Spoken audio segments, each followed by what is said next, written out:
Des flammes de plus de 10 mètres de haut face aux pompiers. Dans leur dos, des reprises de feu de l'autre côté de la route. Scène filmée cet après-midi à Blagon, en Gironde. En raison des fortes chaleurs, cette journée promettait d'être critique sur le front des incendies. À plusieurs endroits du département, le feu a repris. C'est le chiffre du jour, 117 000 hectares. C'est le nombre donc d'hectares qui ont brûlé en France depuis le début de la saison des incendies. Pour rappel, sur l'ensemble de l'année 2025, c'était 30 000 hectares. De nouveaux feux un peu partout en France, même dans le Morbihan. Ce soir, à proximité de la forêt de Fontainebleau, où plus de 2000 hectares avaient déjà été ravagés par les flammes, un nouveau feu s'est déclaré dans la commune d'Achères-la-Forêt. 275 interpellations qui se sont traduites par 31 détentions, soit personnes écrouées parce que condamnées, soit personnes en détention provisoire en attente de leur jugement. Mais c'est ce chiffre, 275 interpellations, il faut avoir en tête que la répartition entre ce qui est criminel, volontaire, et ce qui est, je ne vais pas parler d'accident parce que c'est de l'imprudence et de la négligence, c'est 70-30. Donc dans 70% des cas, ces incendies sont criminels. Voilà. 2 suspects impliqués dans l'incendie de Fontainebleau il y a 2 semaines. Parmi eux, un étudiant de 18 ans, sans passé criminel, comme l'indique un proche.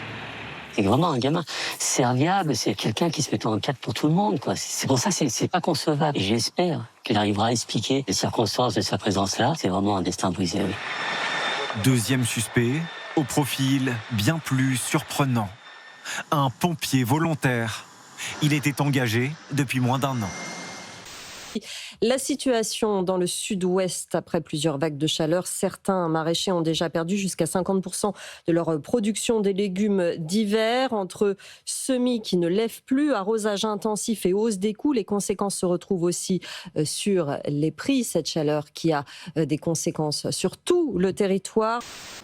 Face aux chaleurs annoncées, nous ne sommes pas les seuls à essayer de se rafraîchir. Les animaux aussi cherchent l'ombre. Depuis les dernières canicules, Mathieu est encore plus vigilant à une chose bien précise. Les coussinets, elles se brûlent les pattes. En fait, nous on a des chaussures, on s'en rend pas compte, mais le bitume est brûlant et les chiens se brûlent les pattes. En pleine canicule au mois de juin, le gouvernement avait annoncé le déblocage d'une enveloppe de 100 millions d'euros et la livraison de 30 000 climatiseurs. Mi-juillet, le gouvernement nous disait 16 500 climatiseurs ont été livrés. Vous en avez eu, vous, dans votre hôpital ? Oui, on en a eu. Alors, effectivement, on en a eu. On peut déplorer que ces décisions qui sont bonnes, malheureusement, viennent un peu au dernier moment. Vous voyez, c'est ça, en fait, ce qui manque actuellement à cet hôpital qui n'est toujours pas adapté pour faire face au réchauffement climatique du futur. C'est-à-dire ce sont des plans stratégiques à long terme. Vous trouvez que le personnel politique a été à la hauteur de ça, qu'il n'y a pas eu de déni, à la hauteur de la crise que nous traversons dans l'anticipation et dans la gestion ? L'ensemble du personnel politique, Thomas Ménage. Je vous l'ai dit avec beaucoup d'humilité et je m'inclus dedans. Voilà, moi, j'ai aucun problème.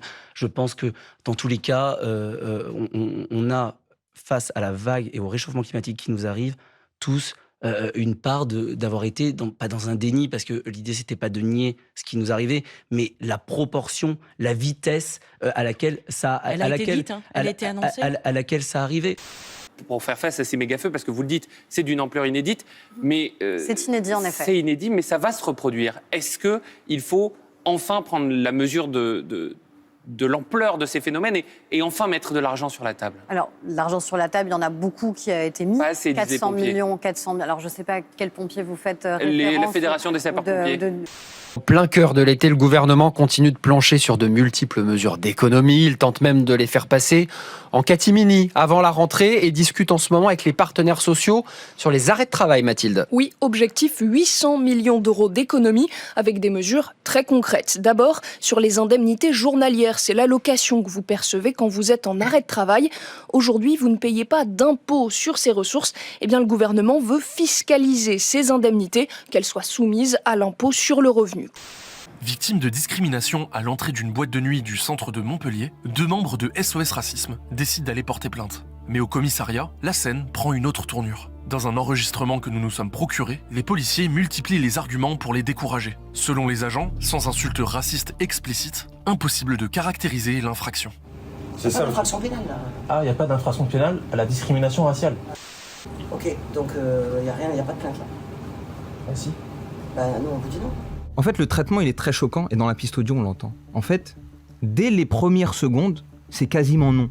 En fait, on remet en cause ce que vous pensez, et surtout, on fait tout pour vous dissuader de porter plainte. Alors c'est important pour ceux qui nous écoutent parce que c'est interdit de ne pas prendre de plainte.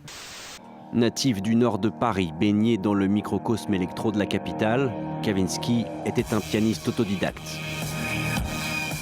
Il a assuré les premières parties de Justice, Air, Daft Punk. La French Touch perd donc aujourd'hui un de ses représentants.